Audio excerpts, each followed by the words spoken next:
So let's talk a little bit about how you're going to organize your oral presentation. As I said before, you're going to follow the basic outline of the written record, but you do not have to comment on something from each individual section of that written record. If there's nothing relevant in the social history that pertains to the HPI, you don't even need to bring it up. If there's nothing relevant in the family history to the patient's chief complaint and their history of present illness, you can skip that in the oral presentation. Again, if the team has a question, they'll ask you about the family history at the end of your presentation. So again, don't feel it necessary to comment on something from every single header. But this is what you do need to comment on. Again, you need to give us the patient's age and their sex as their identifying data. You do need to give us the chief complaint, and you do need to tell us the HPI as a story. And then you can skip those sections that don't contribute to the differential diagnosis or your diagnosis. Now, having said that, I think it's always important to include the list of the patient's medications. You don't necessarily have to tell us the dose and the frequency, but it's important to the team to know if the patient's on 5 different medicines, what those 5 different medications are. And furthermore, if you took that history and you don't know what 1 or 2 of those medicines are, you better look that medicine up before you give your oral presentation, because that can be a real clue to their other significant medical problems. And then allergies. That's always something you want to include in an oral presentation, because that could affect the therapeutic plan that the team's going to come up with. So if a person's allergic to an antibiotic or IV contrast dye, make sure you mention that during your oral presentation. Again, as I mentioned before, maybe you don't need to mention anything from the surgical history. If it's just, again, if they have chest pain, you don't need to know about bunion surgery or that they had their tooth extracted 2 years ago. You don't need to know about their childhood immunizations if they're coming in with chest pain. So again, you could just totally skip those sections. And then when you go to the physical examination, the vital signs are vital. So make sure you make a mention of the vital signs. If they're all normal, it might be enough just to say that the vital signs were normal. But if they're not, let the team know what those vital signs are. If they have a fever, tell us what the temperature is. If their blood pressure is high or low, give us the numbers. Tell us if you checked it again yourself. And do comment on the patient's general appearance too. If this is a patient who's chronically ill and is cachectic and looks seriously ill, let the team know that. Nothing is more unnerving or unsettling to an attending or a team when they think the patient is basically fine and healthy and they walk in the room and they're totally surprised by the patient's appearance because nobody warned them how sick the patient was or warned them about their general appearance. So again, make sure you've got a couple good phrases to let the team know what the patient's general appearance is. Of course, the content of your oral presentation will vary depending on who you're giving that presentation to. Again, if you're presenting to other students in your class, you're probably going to need to give a little bit more details just because you're not really sure of all of the facts that lead to a differential diagnosis or help confirm a diagnosis of a specific disease. When you're on rounds with your team, 3 to 5 minutes is a good goal. And again, practice ahead of time to make sure you can say an oral presentation in 3 to 5 minutes. A general rule is more is not better. For example, if you're on rounds and there's 10 patients that they have to, new patients that were admitted that the team needs to hear about, if somebody tells you, well, just be brief or go on, that doesn't mean talk faster. It means that they want you to edit out information that's really not important or it's not contributing to that differential diagnosis. So again, the faster you talk doesn't gain you any extra points in an oral presentation. And you will be interrupted. Ideally, you'd like to be able to tell your whole story and give your presentation as you've planned, but you can anticipate that people will ask you questions and interrupt you. So don't be surprised by that. And don't be surprised by the fact that every attending wants to hear things a little bit differently. Even if they're in the same specialty, one attending wants maybe a little bit more past medical history than the other.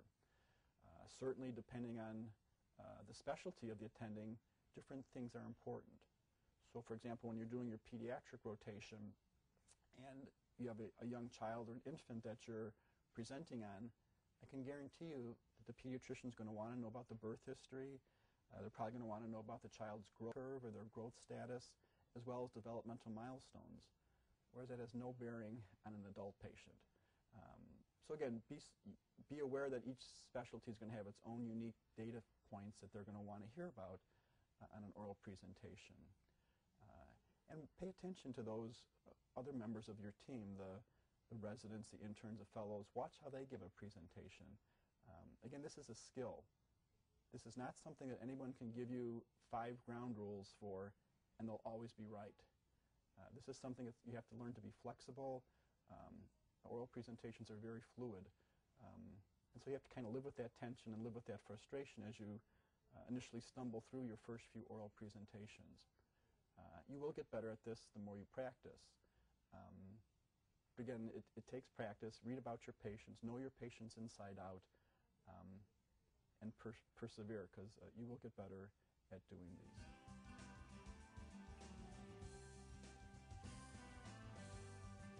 Many times you'll be asked to do an oral presentation after you've been up all night on call. That's typically when you get the most number of new patients. And I would encourage you to pay attention to your body language the next day when you're presenting on rounds. Don't look like you just rolled out of bed. If you have an opportunity to change out of your scrubs and back into street clothes, do that. For God's sakes, comb your hair. You don't want to look like you just rolled out of bed, because your appearance is part of your presentation. If you look sloppy, if you look disheveled, the team is much less likely to respect and take your observations seriously. Make eye contact with the team. Nothing is worse than having someone do a presentation and have their head buried in a piece of paper. You should know that patient well enough that you only periodically refer back to your notes or your write-up. So don't read verbatim. Make eye contact with the team and pay attention to your appearance, because that's all going to be part of how you're perceived. And remember, as you progress through your medical training, the oral presentation is really one way for the attending to assess and evaluate you. The attending who you're assigned to is going to try to figure out, do you really know the patient? Do you really know how to take a history and do a physical exam? Can you identify abnormal findings based on your oral presentations?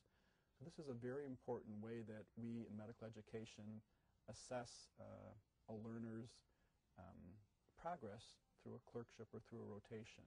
So you want to put your best foot forward. You want to do a good job. And again, your appearance is part of that, your body language. So pay attention to that. So in summary, a few key points about oral presentations. Make sure that you can do your presentation in 3 to 5 minutes. And again, that doesn't mean racing and talking as fast as you can to give as much information. Always give us the patient's age and sex. Give us their chief complaint. Tell us their story in terms of an HPI. Tell us the patient's perspective. And then as far as the rest of the history goes, just include those elements that you think are key positives and negatives around that HPI and chief complaint. When you get to the physical examination, certainly comment upon the vitals, comment on the general appearance, but then only tell us about the physical exam steps that are really relevant, again, to the patient's chief complaint and HPI. If this patient's been in the hospital, you might want to include some of their laboratory studies that have been done prior to rounds. So if they've had some blood work, some EKGs, radiology tests, tell us about what those results are before you tell us what your differential diagnosis is.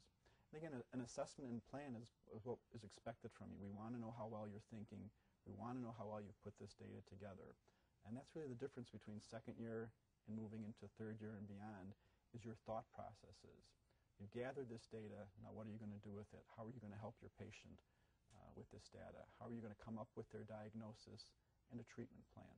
So again, we do expect you to sit and think through the information you gathered and try to make sense of it. That's why you're going to medical school, and that's why you want to become a doctor, is to make that next leap from someone who's just gathering information to someone who's gathered that information and now can take it to the next step and make a diagnosis. Good luck.